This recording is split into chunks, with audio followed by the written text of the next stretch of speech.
Hi guys, welcome back to the second session of particle physics, where today also I will be going to take few of the basics required for particle physics, and I am going to start with types of interactions that are strong interactions, weak interactions, electromagnetic interaction and graviton interactions.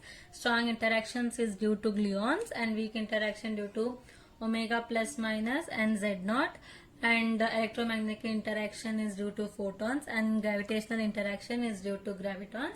And we should know what is the spin of the corresponding interactions. Their strong interactions, weak interactions and electromagnetic interactions have the spin of 1h cross, where gravitational interaction have a spin of 2h cross. And there are types of conservation laws that are charge conservation, lepton conservation, baryon conservation, isospin, third component of isospin, strangeness and hypercharge, and they are correspondingly represented with the symbols as shown there.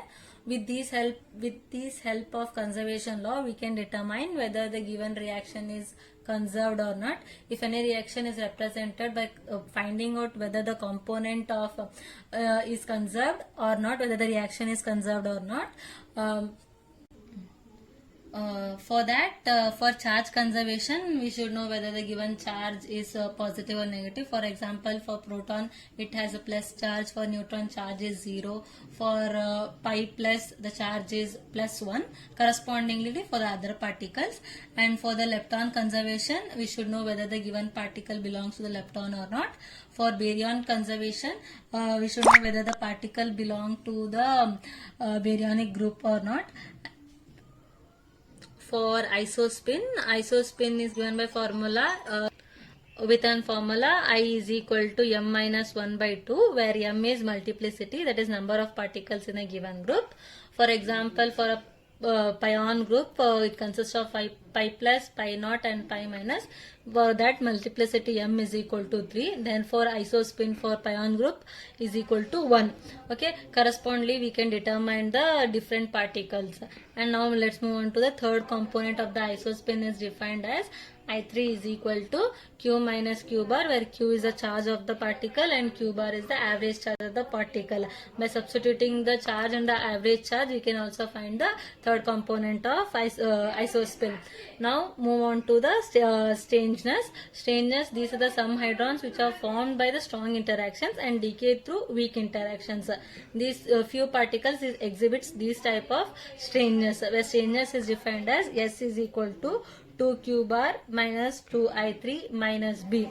Okay, some of these particles which exhibits the strangeness are k plus, k naught, k minus, k naught bar, k minus, lambda naught, sigma plus, sigma naught, sigma minus, and sigma star plus, sigma star naught, sigma star minus, and cascade naught, cascade minus, and cascade star naught, cascade star minus, and omega minus. Here a few where I have made a columns and written for the spin 1 by 2 baryons, for baryon number, isospin, third component of isospin, and the corresponding strangeness. And now move on to the, and here are the spin 3 by 2 baryons, corresponding baryon number, isospin, third component of isospin, and strangeness. This is also an important part for this particle physics. We should be knowing what is the values for isospin and the third component of isospin, because based on this few of the questions are also present in the question papers. So better than memorizing, find the easy way to remember this. The last more topic, that is the quark structure. The quark structure for mesons and baryons. And here the quark structure is based on the triplet, that is UDS, and the antiparticles of the quarks is an antiquarks. For example, U tends to U bar. U, and its antiquark is U bar. Okay, here I end with some of the basics for particle physics, and in the next session I will be dealing with the questions that are in particle physics for last few years from 2013 to 2018. So let us meet up in the next class. Okay, bye.